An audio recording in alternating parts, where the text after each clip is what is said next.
on, dragged, lynched. This is just the beginning. Black lives matter. Black lives matter. Black lives matter. Black lives matter. We don't have to keep fighting. We have to come together. Hold your political people accountable. Show up in their offices, send an email. Until our lives matter, it will not count. You don't get to hold your signs up and take no action when you leave this park. Do not leave this park and take no action. Facebook posting is not action. We need you. We need you. There's no hate in my heart for y'all. It's not your fault y'all did not know. But it's time to educate yourselves. If you go out after today and you do not educate yourself, it's on you.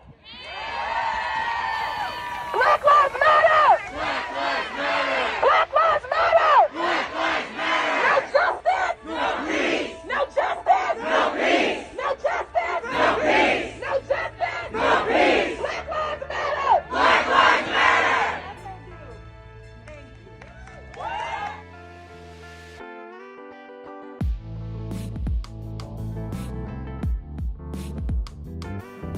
Oh, welcome to another episode of Put You On Notice. Y'all know who it is, man. It's the boy, Mr. Watch Your Tone, and the gang is in the building. There's a lot of gang stuff going on here.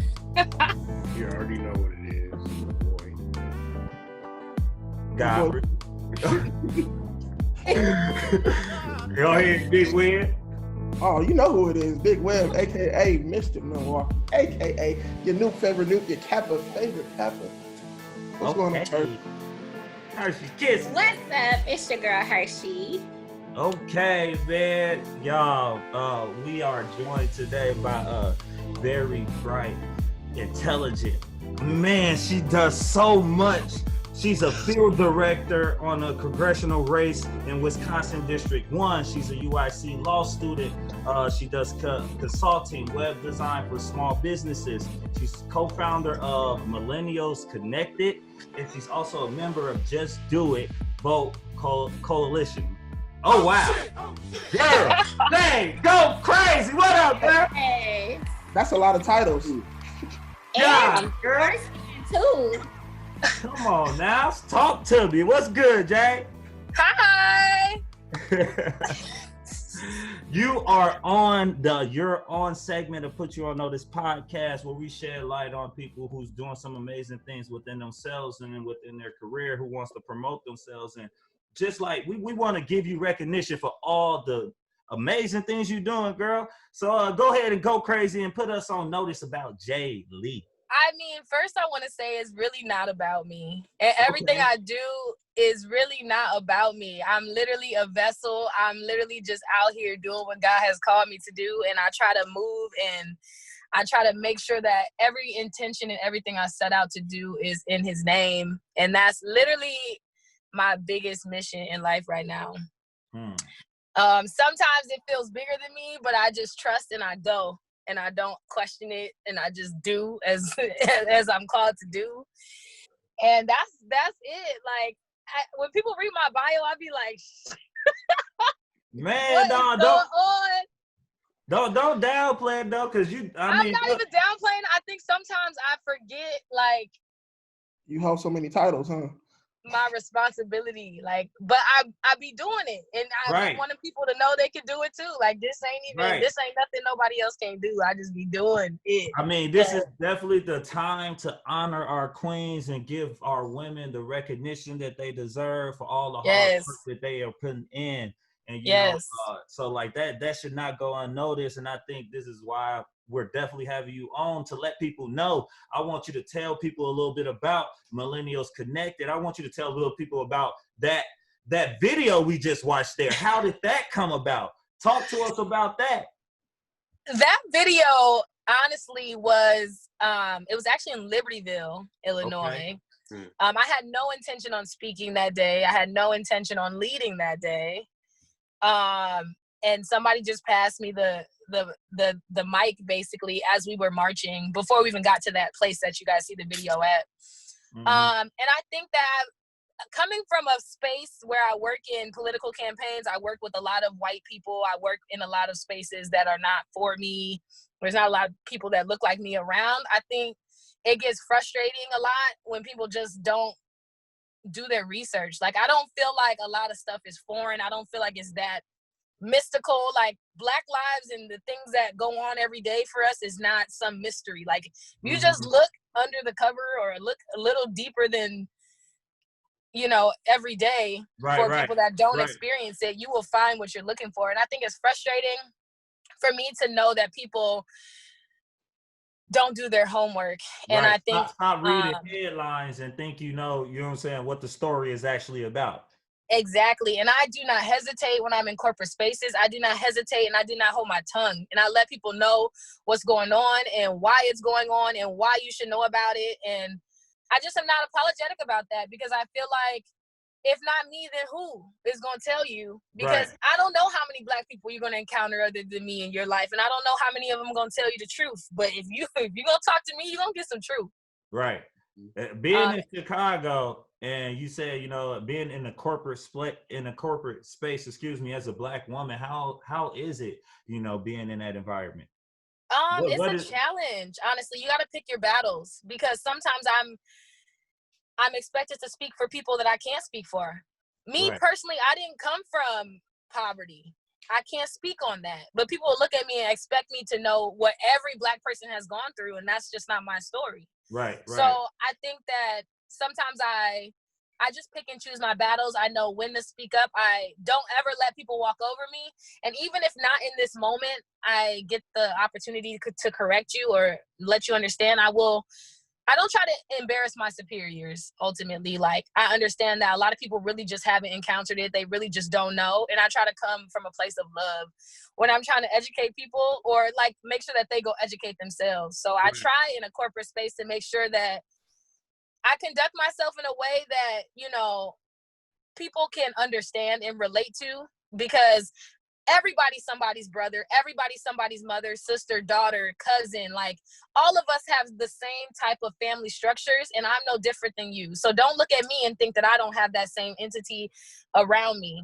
And you got to understand that when you go home, you want your kids to come home. You want your family to come home and be together. So why wouldn't my family want that? And if that's not what's happening, you got to look and find out why.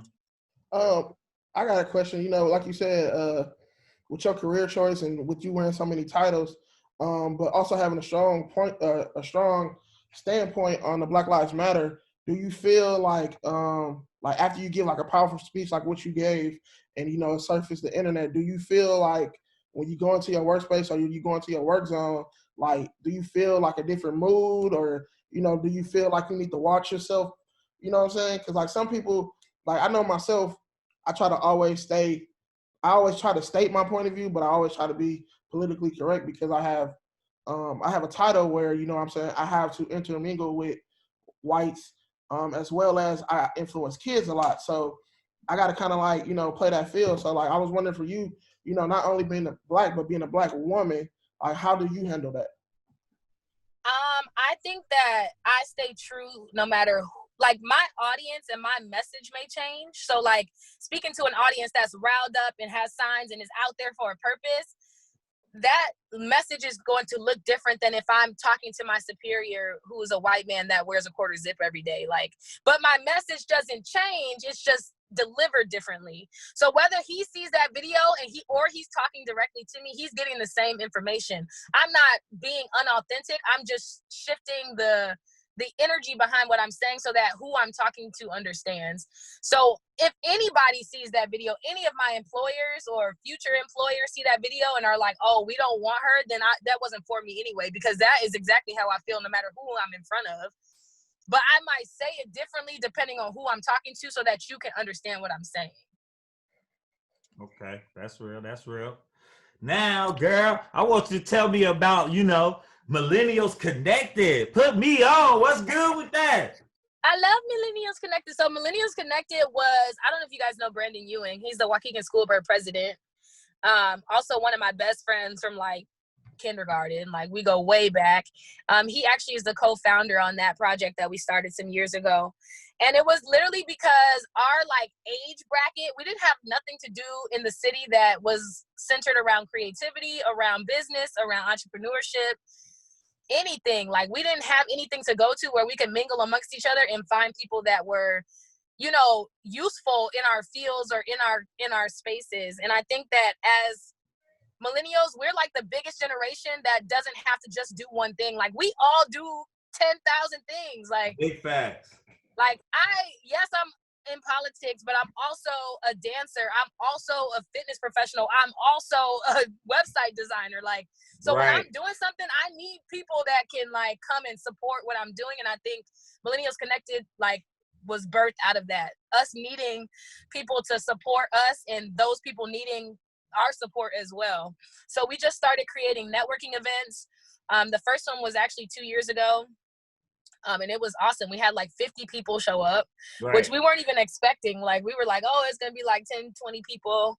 50 people showed up. It was awesome. Then we had a Christmas party right after that. That was networking. We had artists, we had music, we had chefs come and food, and we had like 90 people come. And then this past Christmas, we had our biggest event yet, where it was like 200 people come through for our Christmas party this year. So COVID has slowed us down a little bit because we were planning to do like a boat party and like kind of take the networking up a little bit and create a membership and this whole thing. So we have slowed down a little bit, but I think our goal has just kind of shifted and changed. So hopefully when this is either over or it transpires into something else, we can pick back up event-wise, but we're a little cautious right now because we don't want to be a little bit more creative during this time. That's all. You know, you got to think outside the box. Literally, that's what we're like. We're like, okay, let's take a step back. And because I'm like starting law school, it's kind of been a balance with everything going on. So it'll be back. We'll definitely have the same energy surrounding what we're doing, a same mission, just making sure that we connect as many people that are doing something as possible that need support, because we want to support our own and we want to make sure everybody knows who they are when you need them. Right. Where can people find more information on Millennials Connect? We have a Facebook page. If you search Millennials Connected, it'll come up. Make sure you like the page, but we post everything there as soon as it comes out. You can also email millennialsconnected@gmail.com and we can put you on our listserv as well. There you go, girl. Man, yes. Hey, you going crazy out there. I'm so proud of you. I'm happy we got to chop it up with you for a little bit. Definitely look forward to connecting more because I want to be a part of Millennials Connect. I think that's dope. Yes, come through. I wish that was around when I was in Zion, but it's okay. It ain't too late. Trying to connect a little bit more with the city myself, but there's so much going on up there right now, so it's a good time to still stay connected. I mean, the Black Lives Matter movement in Lake County actually is, well, not the actual organization, but just like the movement itself. Right. Thank you for clarifying that. Thank you for clarifying. Yeah, that's an important clarification, to be honest. For sure. So, you know, Justice Howell, they're trying to get that case reopened. They're doing a lot of work. I am a little bit removed a little bit, just a little bit, just because I moved to the city now. So my like focus is different, but there's some good work going on around there. That's what's up. Well, we're going to link up. We're going to get things cracking. I appreciate you once again. Keep shining, girl. Keep shining. I got you. All right, man. Make sure I link with y'all once I continue my journeys. Let's get it. All right, y'all. There y'all have it. You just been put on with the girl Jade Lee. Peace.